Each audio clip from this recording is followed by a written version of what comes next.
vous voulez quelque chose d'intime de moi, voilà. Manzoni, c'est un artiste qui est mort à 33 ans, 33 ans c'est l'âge du Christ, non? Et on reproduit à travers Manzoni l'image du martyr, non? Il avait été invité par un industriel danois. L'industriel lui fournissait tous les matériaux dont il avait besoin. Et il a fait des essais comme ça avec la merde. On a retrouvé des gens qui ont assisté à ces essais. Il avait procédé d'une certaine façon. Le procédé est de mettre sa merde dans la boîte de conserve. Pour moi, c'était pas un problème de faire ouvrir une boîte sur 90. Les conservateurs, souvent, je les avais entendus dire qu'est-ce qu'il y a dedans, qu'est-ce qu'il y a dedans. Mais sur la boîte est bien écrit merde, 30 grammes de merde, merde d'artiste, conservée au naturel. Et tout est écrit.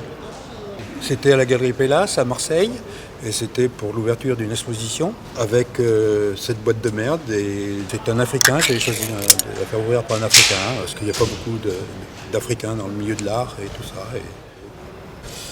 J'étais pas présent lors de l'ouverture, j'étais pas curieux. On m'a téléphoné et on m'a dit oui, on a ouvert la boîte et il y a une autre boîte. Et qu'est-ce qu'on fait? Et j'ai dit ça va, c'est bon.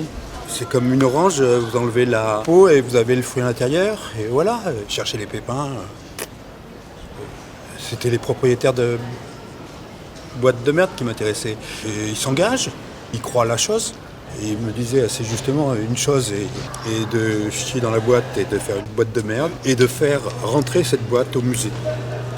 Et que c'est le travail de certains. Et tout est entendu, les Sotheby's Christie's et tout ça, et le milieu de l'art, tout est entendu. Ils savent, ils ont tout compris. Une propriétaire, elle avait acheté une boîte et cette boîte fuyait, donc elle était inquiète et elle l'avait mis dans le frigidaire et elle a préféré l'échanger contre une boîte soi-disant saine, mais le marchand milanais avait le certificat. C'était un certificat de Manzoni établi par rapport à un numéro de boîte. Et voilà. Elle pensait que la boîte fuyait, donc c'était dévalorisant. Pour moi, c'est une boîte militante.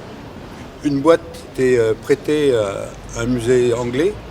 Cette boîte dans l'avion a fui, donc elle a été retournée à son propriétaire et le propriétaire a réclamé la valeur de l'assurance, disant que la merde n'était plus dans la boîte. Il faut bien comprendre que quand Manzoni a fait la boîte, il n'en a pas vendu.